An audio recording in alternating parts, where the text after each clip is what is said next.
buenas tardes a todos. Les damos la bienvenida a una nueva versión de nuestra visión semanal, donde vamos a revisar los principales movimientos de mercado, datos económicos y noticias publicadas la semana pasada. Pasando a los principales índices financieros, podemos ver que la semana pasada fue positiva para los activos de riesgo, donde las acciones globales muestran avances por tercera semana consecutiva,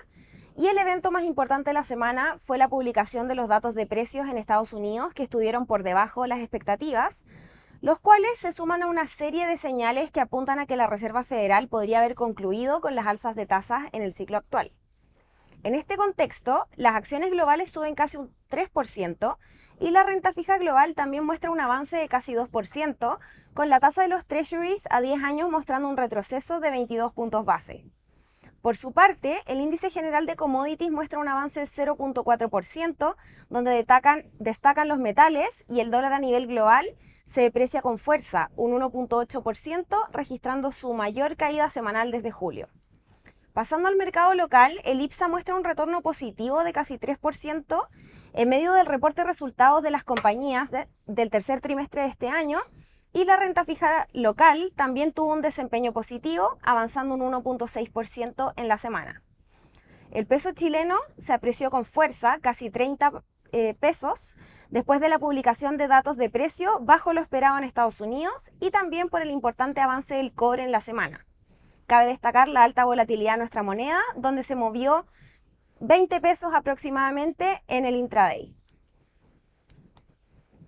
Si pasamos al detalle de los índices accionarios en el mundo, el gráfico muestra la rentabilidad medida en dólares e incluyendo el pago de dividendos. Podemos ver retornos positivos de manera transversal, tanto en mercados desarrollados como en emergentes, impulsados por los datos de precios en Estados Unidos, donde destacan los avances más pronunciados en Europa, el Reino Unido y Japón,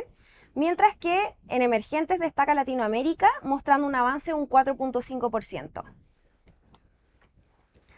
Pasando a la renta fija global, acá también podemos ver avances de forma generalizada, donde tanto mercados desarrollados como emergentes muestran buenos desempeños, donde Investment Grade desarrollado destaca como el índice de mejor desempeño, mostrando un avance de un 2%. Y en emergentes, los bonos Investment Grade y High Yield muestran un retorno similar, avanzando un 1.3%, al igual que Latinoamérica. Todo lo anterior se da en un contexto en el que las tasas de los bonos del Tesoro americanos de largo plazo caen con fuerza, 22 y 17 puntos base para la tasa de los Treasuries a 10 y 30 años respectivamente. En cuanto a las divisas, durante la semana vimos una depreciación fuerte del dólar a nivel global, el cual retrocede un 1.8%, mostrando su mayor caída semanal desde el mes de julio. En mercados desarrollados podemos ver los mayores avances en el dólar australiano y en el euro, los cuales se aprecian un 2.4 y 2.1% respectivamente. En mercados emergentes podemos ver que fue una semana positiva para las monedas emergentes, con el índice general mostrando un avance de un 1.3% y con el peso chileno destacando como la moneda de mejor desempeño, mostrando una apreciación de casi 30 pesos en la semana. Y en segundo lugar, el peso mexicano muestra un avance de un 2.4%. Por el lado negativo, destaca el peso colombiano, que tiene un desempeño contrario y se deprecia 1.4%. Fue una semana positiva para los commodities, donde tuvimos retornos mixtos según el tipo de commodity, donde por ejemplo por el lado de energía vimos retrocesos, con el gas natural cayendo un 2.4% y el petróleo WTI un 1.7%, el cual anota su cuarta pérdida semanal ante señales de una oferta más saludable. Por el lado de los metales, vemos importantes avances, donde destaca la plata con un salto de 6.5%, mientras que el cobre muestra un avance de casi 3%, anotando su mejor rendimiento semanal desde julio, impulsado por la debilidad del dólar y también por positivos datos económicos en China. Pasando a la noticia de la semana pasada se publicaron los datos de precios del mes de octubre en Estados Unidos, donde tanto el CPI como el PPI estuvieron por debajo de las expectativas de mercado. El IPC no presentó variaciones en el dato mes sobre mes, cuando el mercado esperaba que mostrara un avance de un 0.1%, y si vemos el dato anual muestra un avance de 3.2% año contra año, cuando se esperaba que fuera de 3.3%. Si vemos el dato que excluye volátiles como alimentos y energía, también tenemos un dato bajo las expectativas, mostrando un avance de 0,2% mes sobre mes. Por el lado de los precios al productor, podemos ver que el dato mensual anota una caída de 0,5%, cuando se esperaba un crecimiento de 0,1%, y con esto el dato anual muestra un avance de 1,3% año contra año, cuando se esperaba un avance de 1,9%. Por su parte, el dato que excluye alimentos y energía se muestra plano mes contra mes, cuando el consenso de mercado esperaba un alza de un 0,3%.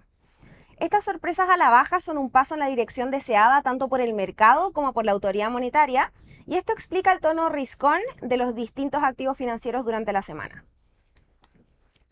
Pasando a Argentina, ayer fueron las elecciones a la presidencia, donde Javier Milei gana por más de 10 puntos a su contrincante Sergio Massa, obteniendo un 55,7% de los votos positivos contra 44,3% obtenidos por Sergio Massa. Lo anterior sorprendió por la marcada diferencia entre los candidatos, especialmente después de que Massa lo superara en primera vuelta por 7 puntos. Cabe señalar que, a pesar de la victoria de Javier Milei, representa un cambio radical en materia política económica, la incertidumbre seguirá siendo alta, dado que el éxito de la futura administración dependerá tanto de la disposición de la población y del establecimiento político para respaldar medidas que pueden ser consideradas radicales, por lo que los desafíos económicos y de gobernabilidad son considerables. Milei va a tener que construir consensos para aprobar reformas sustanciales, y ahora el mercado va a estar atento al nombre del próximo ministro de Economía y de las personas que ocuparán los otros 7 ministerios. Ya está por terminar la temporada de resultados en Chile, donde 24 de las 29 empresas del IPSA han reportado, y en promedio hemos visto una sorpresa positiva por el lado de los ingresos, principalmente explicado por el sector bancario, por Itaú y BCI, el sector centros comerciales y también por bebidas, mientras que por el lado de las utilidades hemos visto en promedio una sorpresa negativa, donde las utilidades han sorprendido a la baja casi 55% en promedio. En cuanto a las variaciones año contra año, en promedio hemos visto una caída de un dígito en ingresos y de casi 13% en utilidades, destacando el lado negativo del sector financiero, dada la desaceleración por el lado de la inflación, también el sector materiales por la caída de los precios del litio y sector celulosa, y por el lado positivo destaca el buen desempeño de los centros comerciales, que muestran en promedio crecimientos de doble dígito tanto en ingresos como en utilidad. Por último, por el lado de los datos económicos a ser publicados esta semana, el día de hoy se publicó el crecimiento económico del tercer trimestre en Chile, el cual sorprende al alza al mercado, mostrando un crecimiento de un 0,6% año contra año, cuando se esperaba que fuera de 0,2%. El martes se publicarán las minutas de la última reunión de la Fed, y el día miércoles se publicarán las peticiones de subsidios por desempleo y órdenes de bienes durables en Estados Unidos, sumado al dato de confianza del consumidor en la eurozona. El jueves tendremos datos de PMI en la eurozona y de IPC en Japón. Es feriado el día jueves en Estados Unidos, y finalmente el viernes tenemos datos de PPI en Chile y PMIs en Estados Unidos. Muchas gracias a todos por su atención. Nos vemos el próximo lunes en una nueva versión de nuestra visión semanal. Y recuerden que ante cualquier duda o requerimiento, nuestros canales de atención están siempre abiertos para ayudarlos. Que tengan una muy buena semana.